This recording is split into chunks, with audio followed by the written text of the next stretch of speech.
नमस्कार, मैं हूं सचिन चौहान। स्वागत है आपका हमारे खास कार्यक्रम जनता सरकार में, जिसमें हम बात करेंगे सत्ता के सिंहासन से लेकर जनता के सरोकार तक। साथ ही हम आपको बताएंगे प्रदेश सरकार की और इस योजना के बारे में जिसका सीधा संबंध हरियाणा की जनता से है। जो योजनाएं प्रदेश के विकास को नई गति प्रदान करेंगी और हरियाणा की जनता का चहुमुखी विकास भी करेगी, ताकि प्रदेश की जनता तरक्की की राह पर आगे बढ़े और हरियाणा प्रदेश निरंतर उन्नति की नई ऊंचाइयों को छूता हुआ प्रगतिशील रहे। तो अगले 30 मिनट तक बने रहिए हमारे साथ और देखते रहिए जनता सरकार।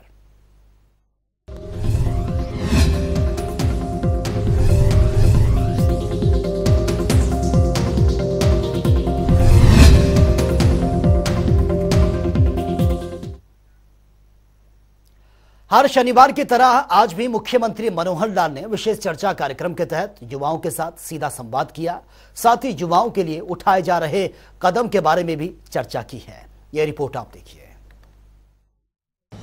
हरियाणा के मुख्यमंत्री मनोहर लाल ने मंगलवार को विशेष चर्चा कार्यक्रम के तहत ऑडियो कॉन्फ्रेंसिंग के माध्यम से 24 से 25 साल के युवाओं से सीधा संवाद किया और इस अवसर पर मुख्यमंत्री मनोहर लाल ने सभी देशवासियों को दीपावली, गोवर्धन पूजा और भाई दूज की शुभकामनाएं भी दी। और इसके बाद मुख्यमंत्री ने युवाओं को जीवन में सफल होने के लिए एक 20 सूत्रीय मंत्र दिया। उन्होंने कहा कि हमें मुश्किल को मुश्किल नहीं बल्कि चुनौती समझकर काम करना होगा। मेरे प्यारे युवा साथियों, आज मैं एक विशेष युवा साथी वर्ग से बातचीत कर रहा हूं। सर्वप्रथम तो मैं आपको दीपावली की बहुत बहुत बधाई, शुभकामना देता हूं। दीपावली के बाद गोवर्धन पूजा और आज भैया दूज, ये उत्सव भी मनाए जा रहे हैं। आपको इस उत्सवी माहौल में बहुत बहुत शुभकामना और बधाई। मित्रों, आज के प्रथम 20 मिनट में मैं आपके सामने 20 बातें रखने वाला हूं। आशा करता हूं कि आप उनको याद रखें अथवा लिख लें। न लिख पाए, न याद रख पाए तो बाद में भी आपको कोशिश करूंगा कि एक एक बात आपको ध्यान कराई जाए। जैसा आपको पहले बताया गया होगा कि आज 24 वर्ष और 25 वर्ष के बीच के ऐसे युवाओं से मैं बातचीत कर रहा हूं। हालांकि हर दिन किसी न किसी एक लाभार्थी वर्ग से बात करता हूं, लेकिन आज मन में आया कि हमारे जो देश के कर्णधार, भविष्य के हमारे ऐसे नागरिक जिनके कंधों पर इस देश का भविष्य निर्भर है, उनसे बातचीत की जाए। अपनी ओर से कुछ बात बताने के बाद आपसे आखिर बातचीत करने के बाद जानना भी चाहूंगा कि आपके मनों में क्या चल रहा है। ये आयु एक ऐसा पड़ाव है, जैसा हम जानते हैं कि जीवन को हमारे शास्त्रों में 4 हिस्सों में बांट करके देखा गया है कि 25 वर्ष तक की आयु तक ब्रह्मचर्य आश्रम, 50 वर्ष तक की आयु तक गृहस्थ आश्रम और 75 वर्ष तक की आयु तक वानप्रस्थ, उसके बाद संन्यास। अब ये योजनाएं आखिर समाज में व्यवस्थाएं बनाने के लिए की गई थी। अब भले ही थोड़ा बहुत अंतर आया हो, लेकिन कमोबेश ये व्यवस्थाएं, इन अवस्थाओं में से हमको निकलना पड़ता है।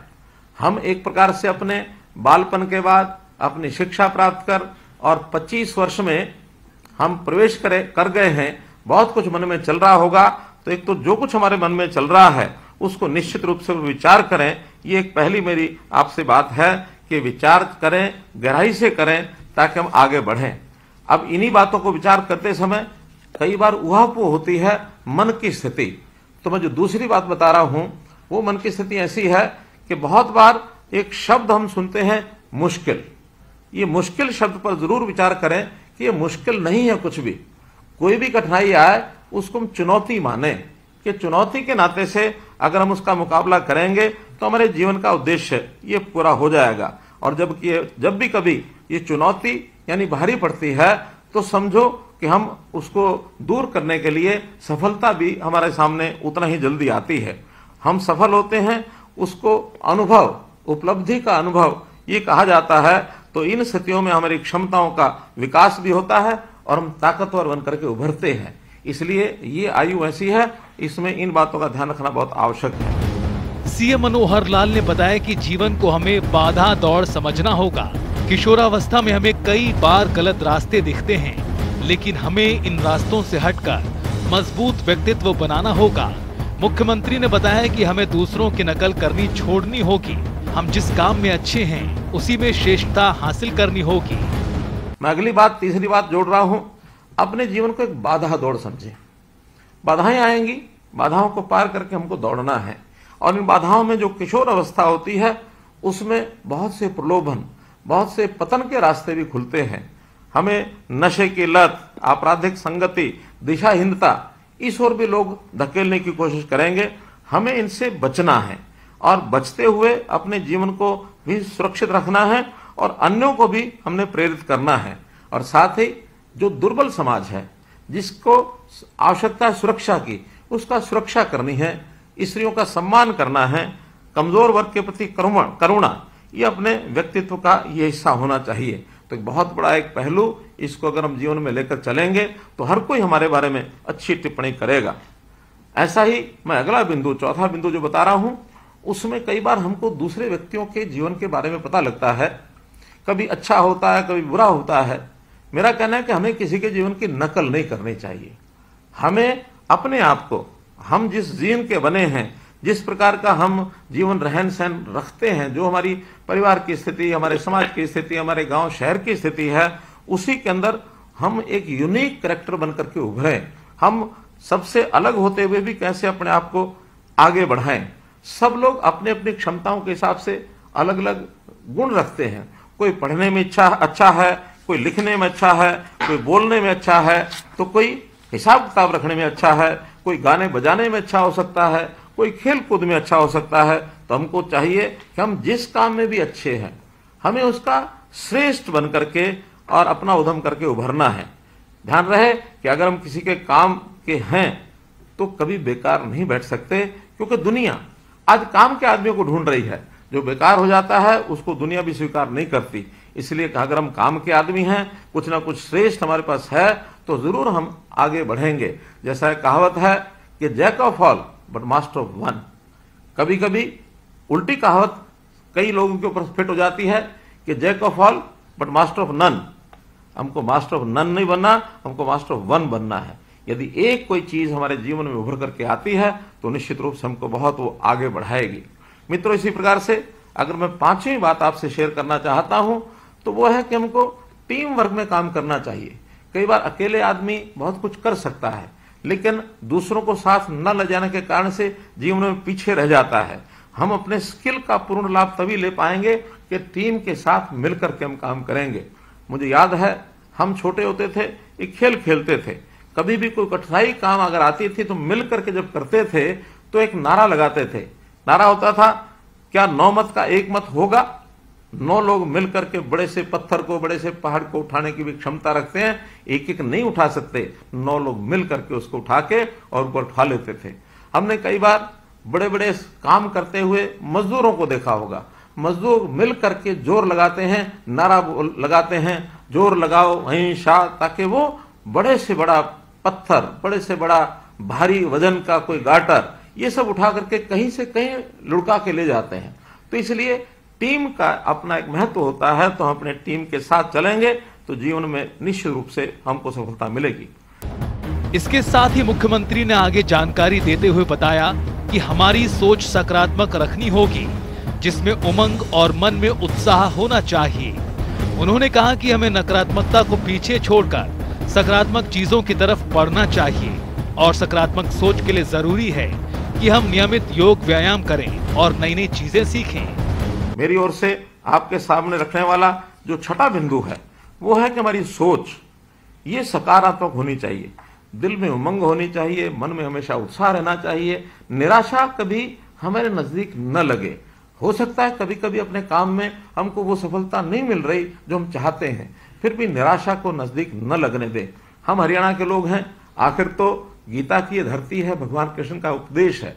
तो गीता में हमेशा निराशा को दूर रखा गया है। आशावादी बनकर के ही हम जीते हैं। और गीता का तो संदेश है, जो हुआ सो अच्छा हुआ, जो हो रहा है सो अच्छा हो रहा, जो होगा सो अच्छा होगा। हाँ, कर्म की शर्त जरूर लगाई गई है।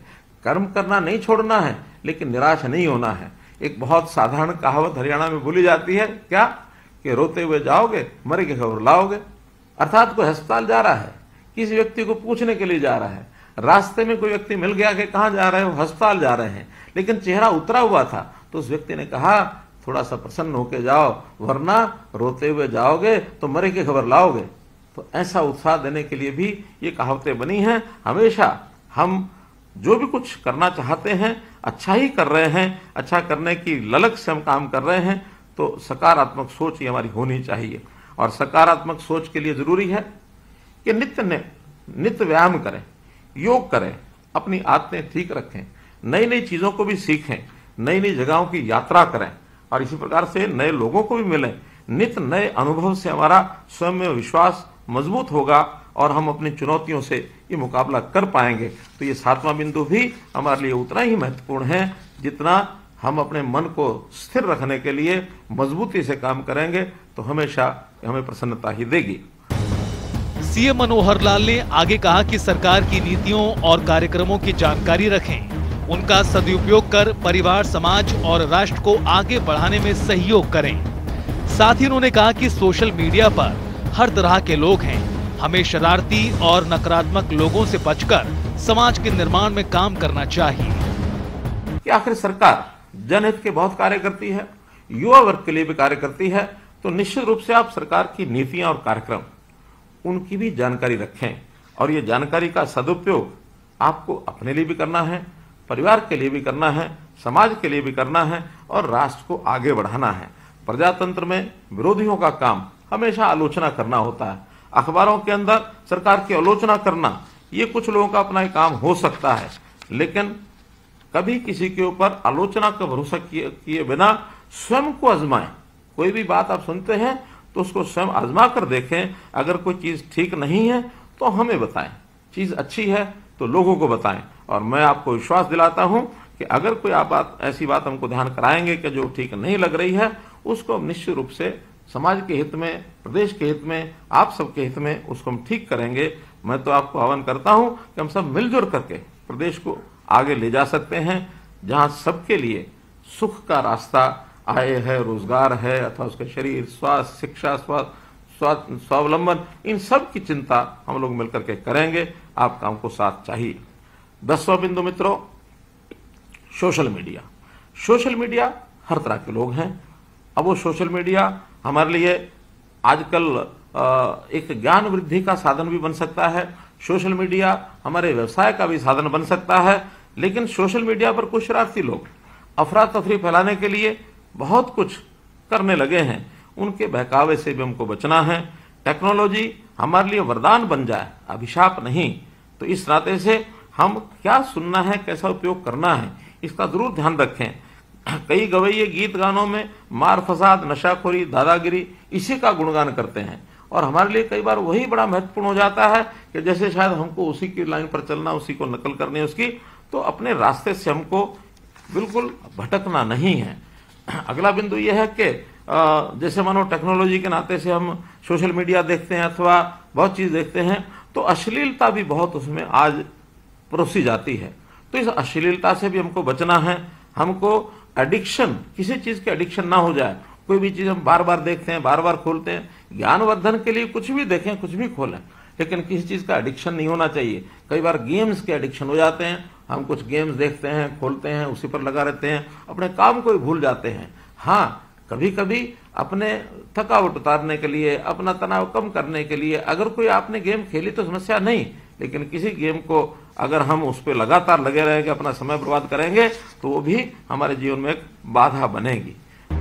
वहीं मुख्यमंत्री मनोहर लाल ने बताया कि हमें अपने कंफर्ट जोन से बाहर आकर कर्म करना चाहिए। जो अपना समय, साधन आपके लिए खर्च करते हैं, उनके प्रति कृतज्ञता का भाव रखना चाहिए। साथ ही उन्होंने कहा कि तरक्की के लिए हमें 2 तरह की करेंसी जरूर इकट्ठी करनी चाहिए। पहली परफॉर्मेंस तरक्की और दूसरी रिलेशनशिप करेंसी है। मित्रों, मेरी ओर से जो 12वां बिंदु है वो है कि हम कई बार धन दौलत की दौड़ में, उसकी करेंसी में, उस करेंसी को इकट्ठा करने में लग जाते हैं।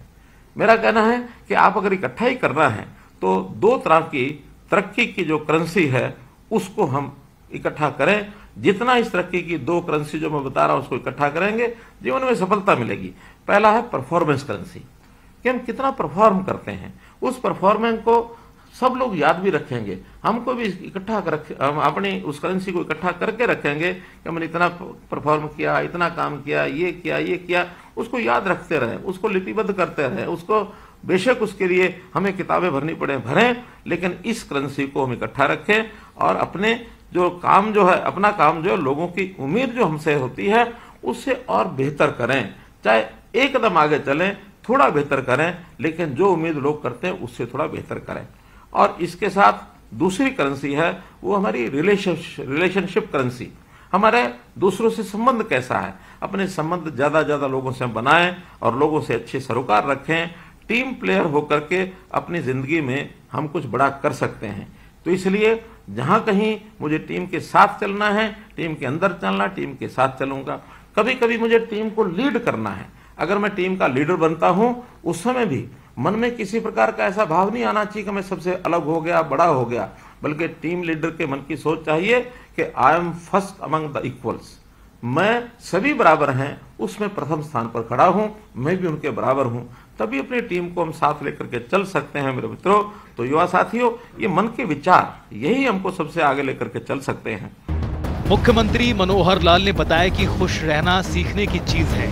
खुश आदमी से तात्पर्य वो आदमी जिसे आनंद, उत्साह और गर्व की ज्यादा और उदासी की चिंता में गुस्से की कम अनुभूति होती है। इसके साथ ही दुनिया में भूटान हैप्पीनेस इंडेक्स पर काम कर रहा है और हरियाणा सरकार ने भी अपने लोगों के लिए हैप्पीनेस इंडेक्स पैमाना रखा है। 13वीं जो बात मुझे आपको कहनी है वो है कि हमेशा खुश रहना सीखना चाहिए।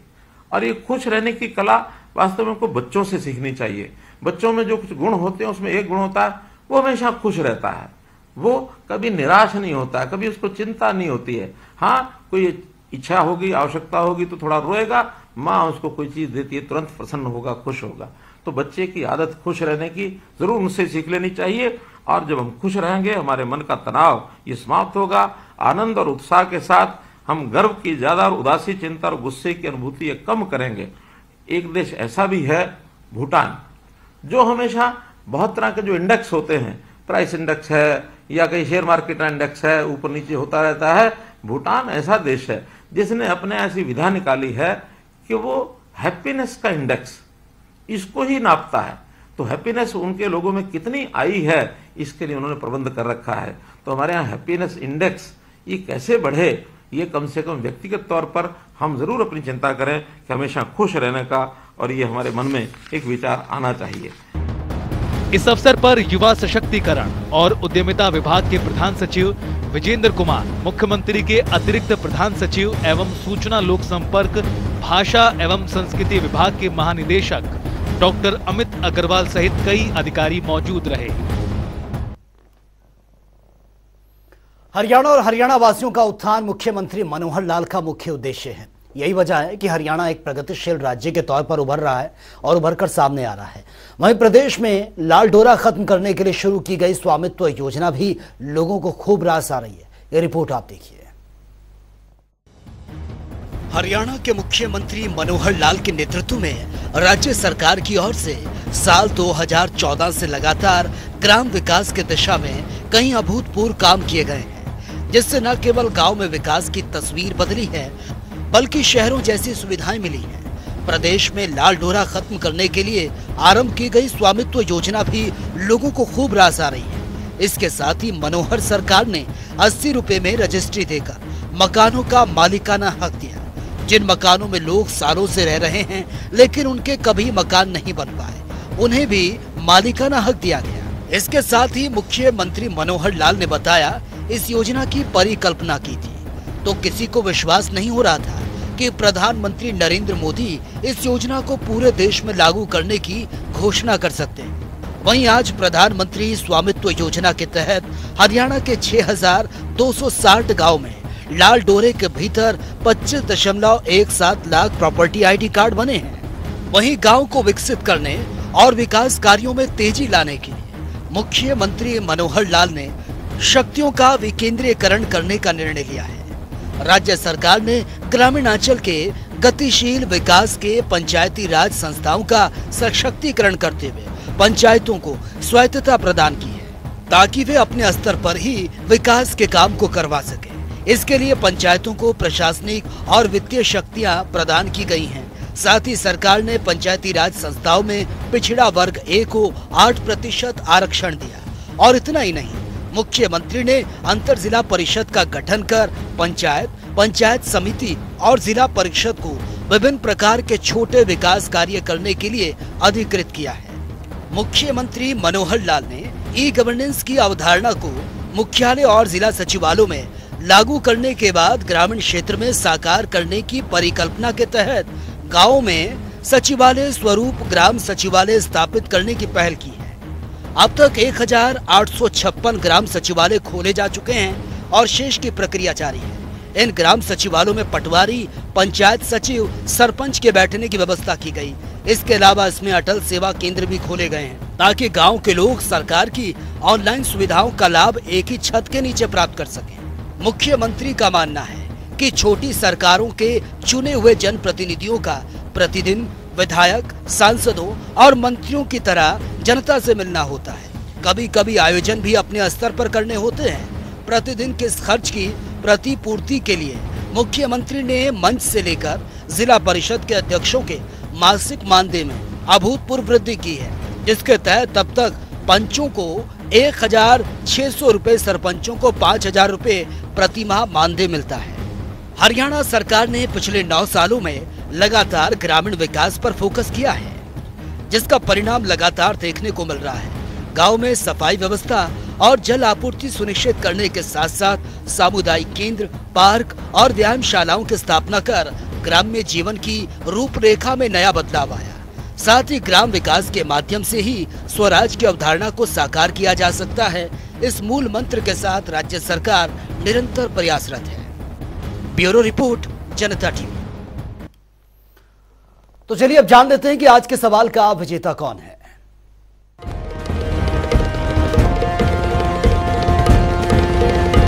तो बात अब आज के विजेता की। जैसा कि आप जानते हैं, हर रोज एक नया सवाल पूछते हैं, सही जवाब देने वाले के नाम और तस्वीर अपने टेलीविजन स्क्रीन पर दिखाते हैं, साथ ही उसको उपहार भी देते हैं।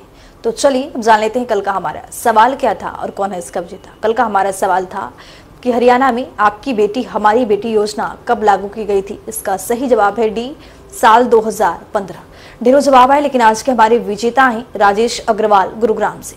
राजेश, आपको बहुत बहुत बधाई। तो फिर पूछेंगे आज का सवाल, देखते रहिए जनता टीवी।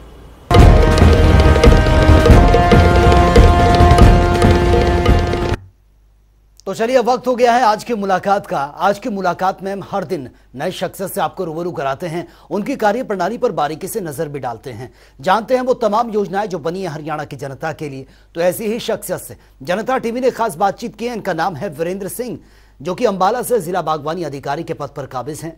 सुन लेते हैं।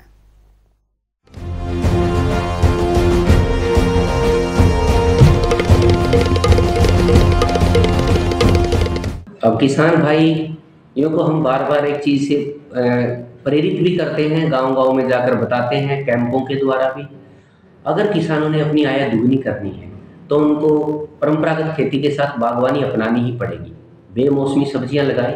बेमौसमी सब्जियों के मार्केट में रेट भी अच्छे मिलते हैं और एफपीओ के माध्यम से किसान अगर संगठित होकर के अपने उत्पाद की अच्छे तरीके से मार्केटिंग करेंगे तो उनको मंडी में उसके दाम भी अच्छे मिलते हैं। दूसरा, आज थोड़ी सी जगह में भी किसान भाई मशरूम उत्पादन का कार्य कर सकते हैं। प्रोटीन का एक बहुत ही अच्छा सोर्स है। लोग इसको आज मिक्स वेज, शादियों में और हर जगह अलग अलग प्रोडक्ट में मशरूम का प्रयोग करते हैं।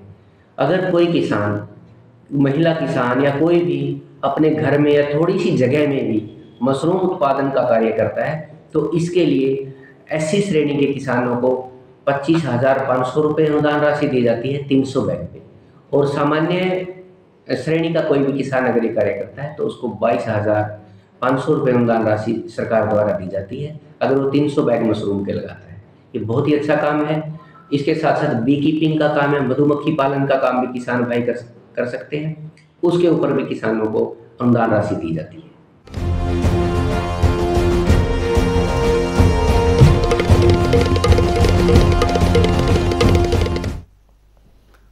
तो चलिए वक्त हो गया है आज के सवाल का और जान लेते हैं कि आज का सवाल क्या है।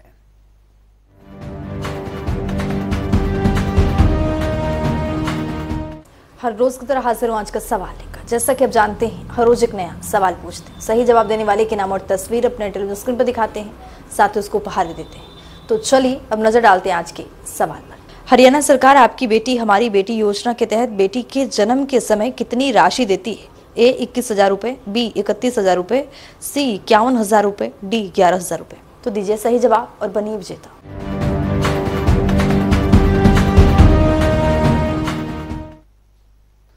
तो फिलहाल इस खास कार्यक्रम में इतना ही, लेकिन तमाम खबरों के लिए आप बने रहिए जनता टीवी के साथ। नमस्कार।